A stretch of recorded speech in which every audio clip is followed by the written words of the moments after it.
आज हम दरवाजा खटखटा रहे हैं अमेरिका के सबसे बदनाम हॉन्टेड घरों में से एक का। हाँ। एक ऐसा पता 112 ओशन एवेन्यू, एमिटिविल, न्यूयॉर्क, जो खुद में एक खौफनाक पहचान बन चुका है। बिल्कुल। ये कहानी सिर्फ एक घर की नहीं बल्कि एक भयानक हत्याकांड की है। और उसके बाद कुछ ऐसा हुआ जिसने पूरी दुनिया में दहशत फैला दी। बिल्कुल, ये सिर्फ ईंट और गारे की कहानी नहीं है। जैसा आपने कहा, इसमें कत्ल है, एक पूरे परिवार का उजड़ना है, फिर अलौकिक घटनाओं के ऐसे दावे हैं जिन पर यकीन करना मुश्किल हो जाए। हाँ। और फिर इन दावों पर उठने वाले गहरे सवाल और राज। तो आज हम कहाँ से शुरू कर रहे हैं, डिफ्यू हत्याकांड से? हाँ, आज हम 1974 में हुए डिफ्यो परिवार के उस खौफनाक कत्ल से लेकर ठीक है। ठीक 13 महीने बाद उसी घर में आए लत्स परिवार के साथ घटी कथित भयानक घटनाओं तक हर पहलू को टटोलेंगे, तथ्यों और कहानियों दोनों की गहराई में उतरेंगे। चलिए शुरू करते हैं उस रात से, वो रात जिसने सब कुछ बदल दिया। 13 नवंबर 1974। एमिटिविल, न्यूयॉर्क का वो बड़ा सा घर, डच कॉलोनियल स्टाइल का, जिसमें 1965 से डिफेओ परिवार रह रहा था। बाहर से देखने में तो एक आम अमेरिकी सबर्बन परिवार जैसा। बिल्कुल। लेकिन उस शाम तकरीबन 6:30 बजे सब कुछ बदल गया। परिवार का सबसे बड़ा बेटा, 23 साल का रोनाल्ड बुच डिफेओ जूनियर, हाँ, बुच, वो हड़बड़ाता हुआ पास के एक बार हेनरीज बार में घुसा और चीखने लगा। क्या चीखा वो? चिल्लाया, हेल्प मी, मेरी मदद करो, मुझे लगता है मेरे माँ बाप को गोली मार दी गई है। सोचिए जरा, बार में बैठे लोग एकदम सन्न रह गए होंगे। जाहिर है। फिर क्या हुआ? बार वाले गए उसके साथ। हाँ? बार से कुछ लोग बुच के साथ वापस घर गए और जो उन्होंने वहां देखा वो भयानक था। क्या देखा? बुच के माता पिता, रोनाल्ड सीनियर 43 साल के और लुइस, वो भी 43 की, वाकई अपने बिस्तर पर खून से लथपथ पड़े थे। ओह। मर चुके थे। बुच का एक दोस्त था येज़ुइट, उसने फौरन पुलिस को फोन किया। अच्छा, तो पुलिस आई फिर? हाँ, सफोक काउंटी पुलिस जब मौके पर पहुंची तो मंजर और भी ज्यादा खौफनाक निकला। और खौफनाक? मतलब सिर्फ माँ बाप ही नहीं, बच के चारों छोटे भाई बहन, डॉन जो 18 की थी, एलिसन 13 की, मार्क 12 का और सबसे छोटा जॉन 9 साल का। बच्चे भी? हाँ, चारों बच्चे भी अपने अपने कमरों में अपने बिस्तरों पर मृत पाए गए। हे भगवान, पूरा परिवार? पूरा परिवार, एक ही रात, एक ही घर में, एक ही परिवार के 6 लोग मारे जा चुके थे। कैसे मारा गया था उन्हें? सबको एक 35 कैलिबर मार्लिन राइफल से गोली मारी गई थी। अंदाजा लगाया गया कि ये कत्ल सुबह के तकरीबन 3 बजे के आसपास हुए थे। सुबह 3 बजे? और यहीं से मामला थोड़ा अजीब होना शुरू होता है ना? कुछ बातें थी जो समझ से परे थी। हाँ, यहीं से पहेलियां शुरू होती हैं, जैसे आपने कहा, अजीब बातें। क्या अजीब था? एक तो ये कि माँ बाप को 2-2 गोलियां लगी थीं। अच्छा। लेकिन चारों बच्चों को सिर्फ एक-एक। सिर्फ एक? फिर फोरेंसिक सबूत ये इशारा कर रहे थे कि माँ लुइस और बेटी एलिसन वो शायद मरने से ठीक पहले जाग रही थीं। जाग रही थी? हाँ, शायद। लेकिन सबसे ज्यादा हैरान करने वाली, बल्कि मैं कहूंगी डराने वाली बात, क्या? सभी 6 लाशें, सभी के सभी अपने बिस्तर पर पेट के बल मिली, फेस डाउन। पेट के बल? ऐसे जैसे सो रहे हों? हाँ, बिल्कुल, जैसे वो आराम से सो रहे हों। ये सबसे बड़ी पहेली थी। ये तो बहुत अजीब है। और सुनिए, और भी पहेलियां थीं। घर में एक हाई पावर राइफल से इतनी गोलियां चली, लेकिन किसी भी पड़ोसी ने गोली चलने की आवाज नहीं सुनी। ये कैसे हो सकता है? किसी ने नहीं सुनी इतनी गोलियों की आवाज? किसी ने नहीं। फिर घर में जोर जबरदस्ती या हाथापाई का कोई निशान तक नहीं था। कोई स्ट्रगल नहीं? कोई स्ट्रगल नहीं। फिर ऑटोप्सी रिपोर्ट आई, उसमें पता चला कि किसी भी विक्टिम के शरीर में कोई नशीली दवा, मतलब सेडेटिव्स वगैरह नहीं थी। ड्रग्स नहीं दी गई? नहीं। तो फिर इतनी तेज आवाज से कोई जागा क्यों नहीं? किसी ने भागने की कोशिश क्यों नहीं की? हाँ, ये सवाल तो है। और सबसे बड़ी बात, राइफल पर साइलेंसर भी नहीं लगा था। बिना साइलेंसर के? हाँ, ये सब कैसे हुआ? ये सवाल आज भी कायम है। बहुत अजीब है। बिल्कुल अजीब है। तो जाहिर है पुलिस का पहला शक किस पर गया होगा? घर का अकेला जिंदा बचा सदस्य बुच डिफेओ। हाँ, बुच। उसी पर गया शक। शुरू में उसने कहानी बनाने की कोशिश की। क्या कहानी? उसने कहा कि ये किसी माफिया हिटमैन का काम है। लुई फैलिनी नाम बताया। कहा कि उसके पिता से कोई पुराना झगड़ा था। Mob hitman? लेकिन ये कहानी चली? नहीं, बिल्कुल नहीं चली। फेलिनी का तो पक्का सबूत था, जिसे एलिबाई कहते हैं, हाँ, एलिबाई। कि वो उस वक्त शहर में था ही नहीं। तो पुलिस का शक बुच पर और गहराता गया। तो फिर उसने मान लिया? हाँ, अगले ही दिन 14 नवंबर को पुलिस की पूछताछ के दौरान बुच टूट गया। उसने अपना गुनाह कबूल कर लिया। कबूल कर लिया? क्या कहा उसने? उसने डिटेक्टिव से कहा, एक बार मैंने शुरू किया तो मैं रुक ही नहीं पाया, सब बहुत तेजी से हुआ। सोचिए जरा। बाप रे। और उसने ये भी बताया कि कत्ल के बाद उसने क्या किया? हाँ, पूरी डिटेल में बताया कि कत्ल करने के बाद उसने नहाया, और कपड़े बदले, हाँ। फिर खून लगे कपड़े, राइफल और इस्तेमाल हो चुके कारतूस पास के एक नाले में फेंक दिए। और ये सब करने के बाद वो ऐसे बर्ताव कर रहा था जैसे कुछ हुआ ही ना हो, और अपने काम पर चला गया था। अपने काम पर? मतलब ये तो सोचकर भी रोंगटे खड़े हो जाते हैं। बिल्कुल। जांच में ये बात भी सामने आई कि बुच का अपने पिता रोनाल्ड सीनियर के साथ रिश्ता बहुत खराब था। कैसा खराब? पिता काफी दबंग और गुस्सैल मिजाज के थे। घर में गाली गलौज, मारपीट, ये सब आम था। अच्छा। और बुच खुद भी ड्रग्स का आदी था, खासकर हेरोइन और LSD, और छोटी मोटी चोरियों और अपराधों में भी शामिल रहता था। तो मतलब घर का माहौल ठीक नहीं था? बिल्कुल नहीं। और एक और बात थी जिसने शक गहराया था, है ना? हाँ, वो इंश्योरेंस वाली बात। हाँ, वो भी एक अहम पॉइंट था। पुलिस पूछताछ के दौरान ही बुच ने अपने पिता की लाइफ इंश्योरेंस पॉलिसी के बारे में पूछा। पूछताछ के दौरान? हाँ, उसने जानना चाहा कि वो पैसा उसे कैसे मिलेगा।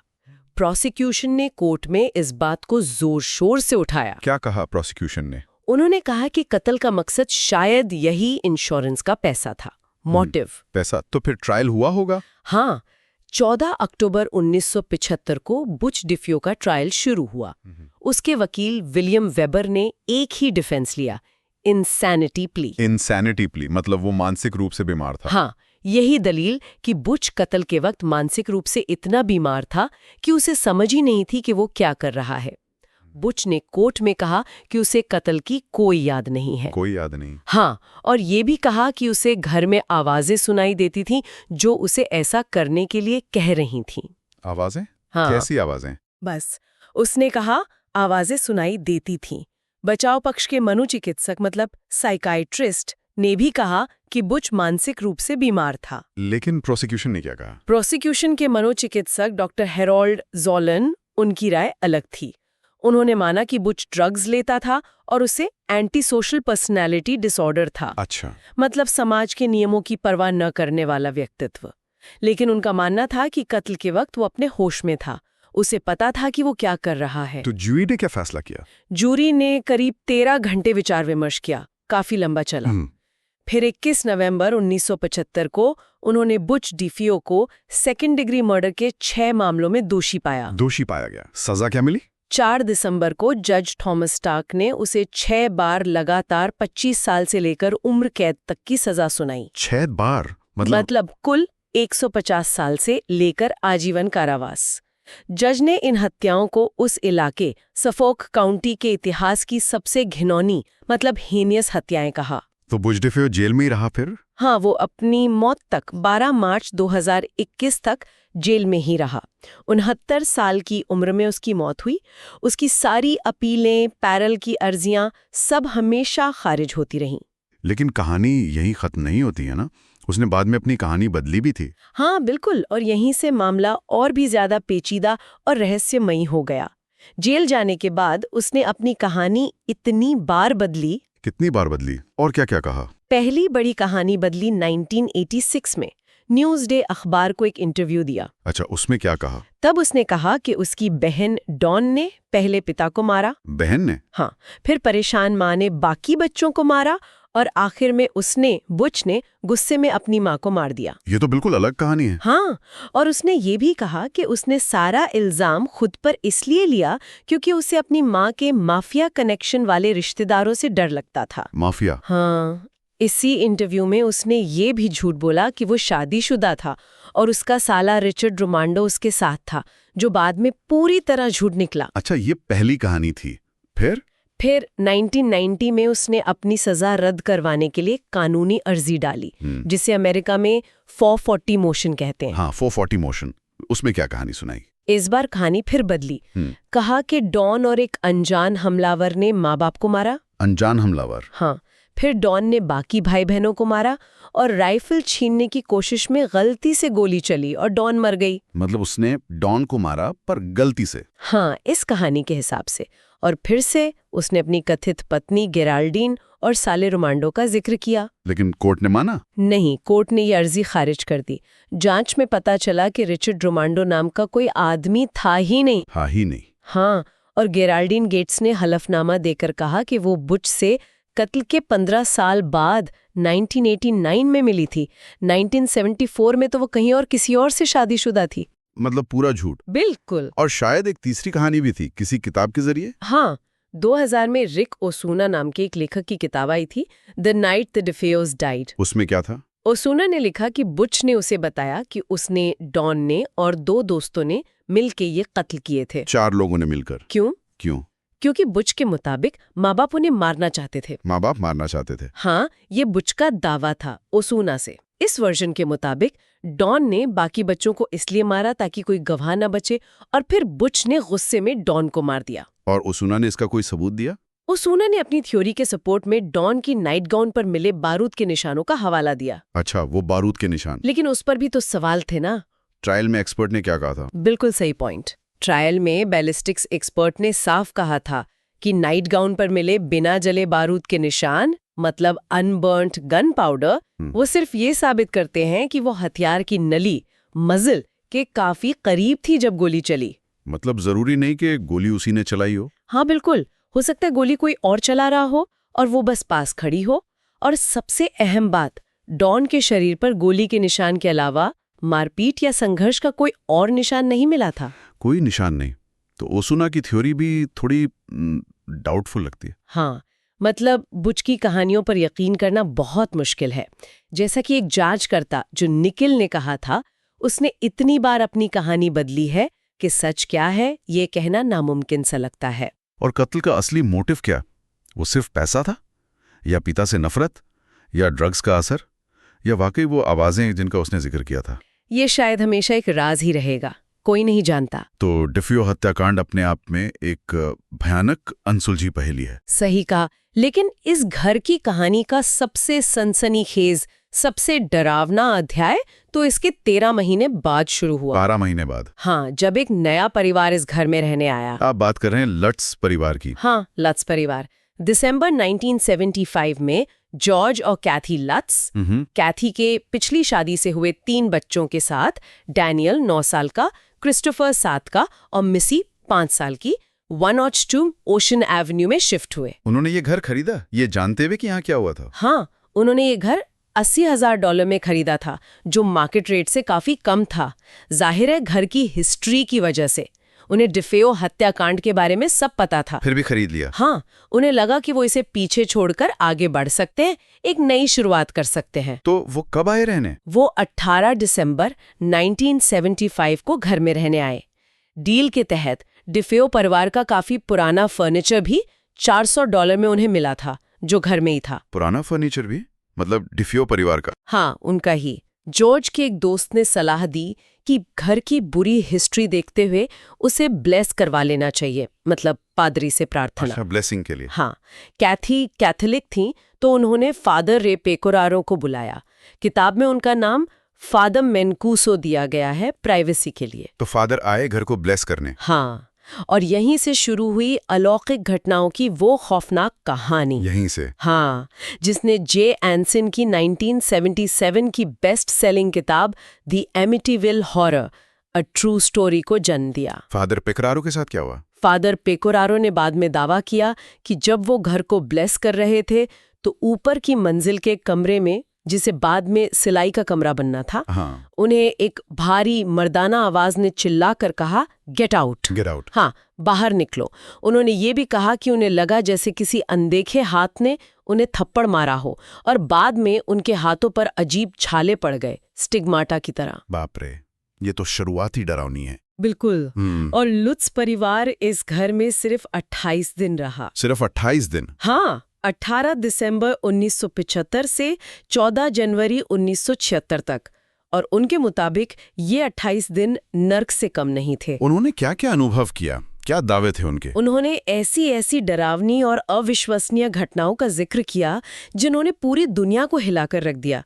उनकी लिस्ट मतलब बहुत लंबी है। हाँ, मैंने सुना है कुछ मुख्य दावे क्या थे जो सबसे अजीब और डरावने थे? अच्छा, तो कुछ मुख्य दावे ये थे। पहला, जॉर्ज रोज सुबह ठीक 3:30 बजे जाग जाता था। 3:30? ये तो वही वक्त है। हाँ, लगभग वही वक्त जब डिफेयो कत्ल हुए थे।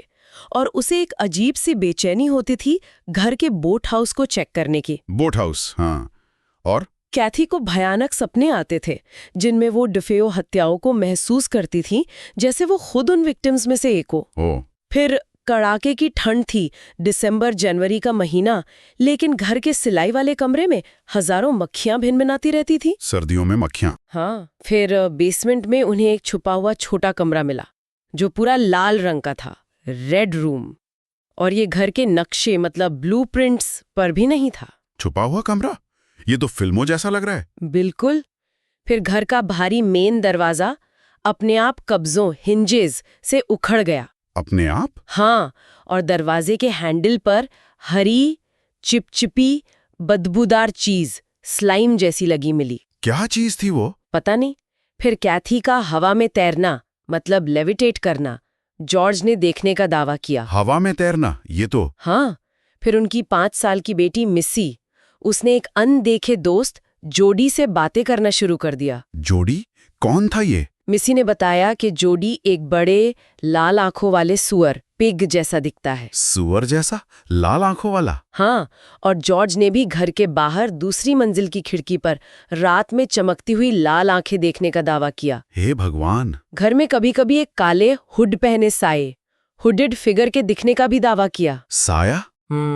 घर में अचानक बहुत ठंडी जगहें, कोल्ड स्पॉट्स महसूस होना, जहां तापमान एकदम से गिर जाता था। Cold spots. और जॉर्ज के बर्ताव में भी बदलाव आया था, सुना है। हाँ, जबरदस्त बदलाव। वो बहुत चिड़चिड़ा हो गया, नहाना धोना लगभग बंद कर दिया और उसे हर वक्त लकड़ियां जलाकर घर में आग जलाए रखने का जुनून सवार हो गया, कड़ाके की ठंड में भी। अजीब है। और भी कुछ? बहुत कुछ। दरवाजे, खिड़कियां, किचन के कैबिनेट अपने आप खुलते और बंद होते थे। क्लासिक हॉन्टेड हाउस चीजें। हाँ, कैथी ने दावा किया कि एक बार उसने जॉर्ज को अचानक एक बूढ़ी औरत में बदलते देखा। क्या? बूढ़ी औरत? हाँ, झुर्रियां, सफेद बाल, टूटे दांत, और फिर वो पलक झपकते ही वापस नॉर्मल हो गया। ये अविश्वसनीय है। फिर कैथी के शरीर पर रात भर में रहस्यमयी निशान बन जाते थे, जैसे खरोचे या चोट के निशान। हाँ, टॉयलेट का पानी बार बार अपने आप काला हो जाता था। बच्चों के बिस्तर रात में जोर जोर से हिलते थे या हवा में उठने लगते थे। बच्चों के बिस्तर? हाँ, हवा में? हाँ। फिर 1 जनवरी को घर के बाहर बर्फ में जानवरों के खुरों जैसे निशान मिले, क्लोवन हूफ प्रिंट्स, जो बोट हाउस तक जाते थे। खुरों के निशान? शैतान के? ऐसा ही लगता है। लेकिन मजे की बात, मौसम विभाग के रिकॉर्ड के मुताबिक उस दिन एमिटिविल में बर्फ गिरी नहीं थी। बर्फ नहीं गिरी थी? फिर निशान कैसे? यही तो सवाल है। फिर घर में दीवार पर टंगा क्रूसिफिक्स अपने आप उल्टा घूम गया। क्रॉस उल्टा हो गया? हाँ, और जब कैथी ने उसे सीधा करने की कोशिश की तो उसका हाथ जल गया। हाथ जल गया? आधी रात को घर में मार्चिंग बैंड बजने या किसी बड़ी पार्टी होने जैसी आवाजें आती थी, जबकि घर में कोई नहीं होता था। Marching band? हाँ, उनका पालतू कुत्ता हैरी बेसमेंट के एक खास कोने से बहुत डरता था, वहां जाने से ही मना करता था। ये सब सुनने में ही इतना डरावना है। और फिर आई वो आखिरी रात, 14 जनवरी 1976 की। उस रात क्या हुआ था उनके मुताबिक? उनके अनुसार वो रात कयामत की रात थी। घर जैसे पागल हो गया था। क्या मतलब? दीवारों से हरी बदबूदार कीचड़ ग्रीन स्लाइम बह रही थी। फायरप्लेस की आग में उन्हें शैतानी चेहरे दिख रहे थे। कोई अनदेखी ताकत उन्हें खींच रही थी, धक्का दे रही थी। और फिर? और आखिरकार एक बड़ा हुड वाला, लाल आंखों वाला भयानक डेमोनिक फिगर उनके सामने आ गया। दानव?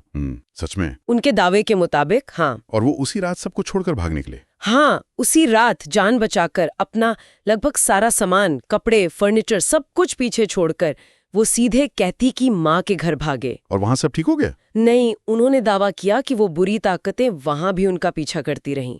उन्होंने उस घर में फिर कभी पलटकर कदम नहीं रखा। बाप रे, इस कहानी ने तो तहलका मचा दिया होगा। बिल्कुल। जे एंसन की किताब बेस्ट सेलर बनी। फिर 1979 में फिल्म आई जेम्स ब्रोलिन और मार्गॉट किडर के साथ, वो भी जबरदस्त हिट हुई। हाँ, वो फिल्म तो बहुत चली थी। और उसके बाद तो एमिटिवल नाम से फिल्मों की झड़ी लग गई।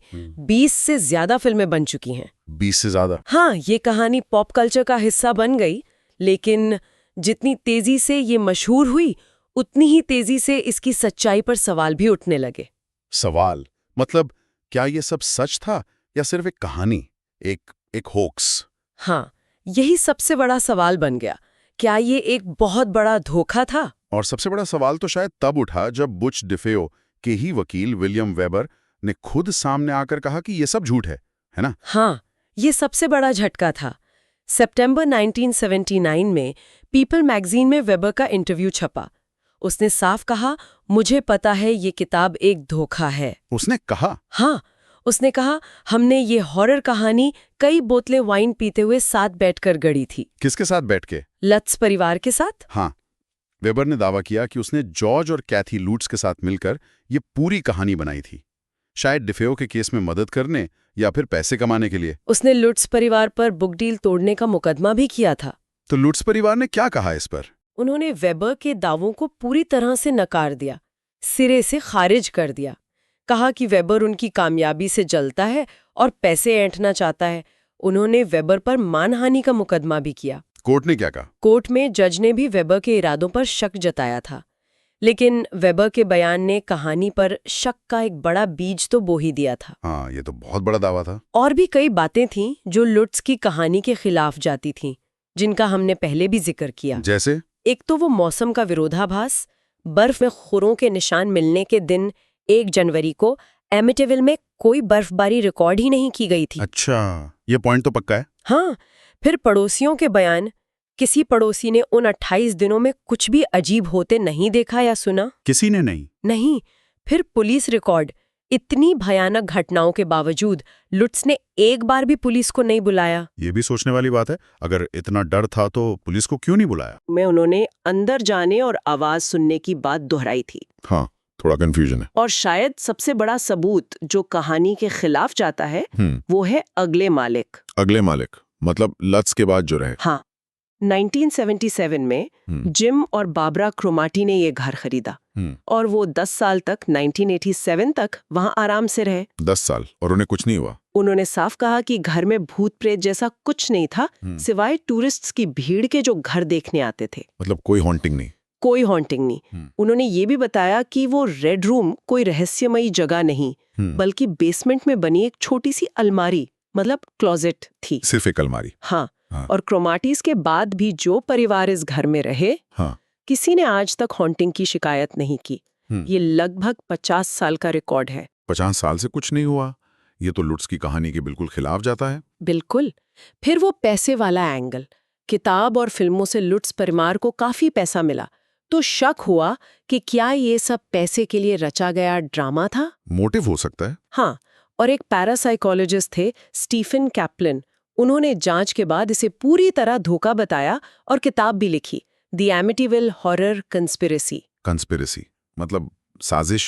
हाँ, उन्होंने इसे साजिश ही कहा। तो ये सारे पॉइंट्स तो कहानी को बहुत कमजोर कर देते हैं। ऐसा लगता है कि शायद ये होक्स ही था। लगता तो है, लेकिन इस मामले में एड और लोरेन वॉरेन का भी नाम आता है। हाँ, वो मशहूर पैरानॉर्मल इन्वेस्टिगेटर्स, उनका क्या कहना था? हाँ, एड और लोरेन वॉरेन मार्च 1976 में लुट्स परिवार के घर छोड़ने के कुछ समय बाद जांच करने गए थे। वो अपने साथ एक टीवी क्रू और रिपोर्टर भी ले गए थे। उन्होंने क्या पाया? वॉरेन दंपत्ति ने दावा किया कि उन्हें घर में बहुत भारी नेगेटिव एनर्जी महसूस हुई, तापमान में अजीब उतार चढ़ाव मिले और उन्होंने कुछ तस्वीरें भी लीं। तस्वीरें? हाँ, और उन्हीं में से एक तस्वीर बहुत फेमस हुई, वो एमिटिविल गोस्ट बॉय वाली तस्वीर। हाँ, मैंने देखी है वो तस्वीर। एक लड़का सा दिखता है सीढ़ियों पर। बिल्कुल, वो एक इंफ्रारेड कैमरे से ली गई टाइम लैप्स तस्वीर थी, जिसमें सीढ़ियों के पास एक दरवाजे से झांकते हुए एक छोटे बच्चे जैसा धुंधला साया दिखता है, जिसकी आंखें चमकती हुई लगती हैं। और लोग मानते हैं कि ये डिफियो बच्चों में से एक का भूत है। हाँ, कई लोग मानते हैं कि ये जॉन मैथ्यू डिफियो का भूत है। हालांकि इस तस्वीर की सच्चाई पर भी बहुत बहस है। कैसी बहस? कुछ एक्सपर्ट्स इसे डबल एक्सपोजर मानते हैं, या फिर क्रू के ही किसी सदस्य का रिफ्लेक्शन। लेकिन वॉरेन हमेशा कहते रहे कि ये असली सबूत है और घर बुरी शक्तियों मतलब डिमोनिक इन्फेस्टेशन के कब्जे में था। तो वॉरेन मानते थे कि ये सच था। हाँ, वो पूरी तरह कन्विंस थे। तो एक तरफ डिफेयो हत्याकांड की असली खौफनाक सच्चाई, हाँ, दूसरी तरफ लुट्स परिवार के अविश्वसनीय सनसनीखेज दावे। बिल्कुल। फिर वकील का कहना कि सब झूठ है, होक्स है, और फिर वॉरेन जैसे जांचकर्ताओं का कहना है कि सब सच है, डिमोनिक है। ये तो वाकई एक ऐसी गुत्थी है जो सुलझने का नाम ही नहीं लेती। सही कहा। और चाहे कहानी सच्ची हो या झूठी, इसने पॉप कल्चर पर, खासकर हॉरर जॉनरा पर बहुत गहरा असर डाला है। हाँ, ये तो है। एमिटिविल हॉरर नाम हॉन्टेड हाउस का दूसरा नाम बन गया। बिल्कुल। इसने based on a true story वाली हॉरर फिल्मों को बहुत पॉपुलर बनाया, जिसका असर हम आज भी देखते हैं। आज भी वो घर 112 ओशन एवेन्यू वहीं खड़ा है। हाँ, घर वही है, हालांकि उसका पता बदल दिया गया है और घर का लुक भी थोड़ा बदल दिया गया है। क्यों बदला? खासकर वो डरावनी आंख जैसी खिड़कियां हटा दी गई हैं ताकि मौजूदा मालिक शांति से रह सकें, टूरिस्ट परेशान न करें। अच्छा। लेकिन ये घर आज भी दुनिया भर के हॉरर फैंस और पैरानॉर्मल में दिलचस्पी रखने वालों के लिए एक आकर्षण बना हुआ है, एक आइकॉनिक जगह। तो आखिर में सवाल वहीं आकर रुक जाता है, क्या एमिटिविल हॉरर सच था? क्या 112 ओशन एवेन्यू वाकई में शापित है, या ये एक भयानक हत्याकांड की त्रासदी के ऊपर पैसों और शोहरत के लिए बुना गया एक बहुत बड़ा जाल था? एक बड़ा होक्स? देखिए, तथ्य सिर्फ एक है। 13 नवंबर 1974 को डिफियो परिवार के 6 लोगों का बेरहमी से कत्ल हुआ था।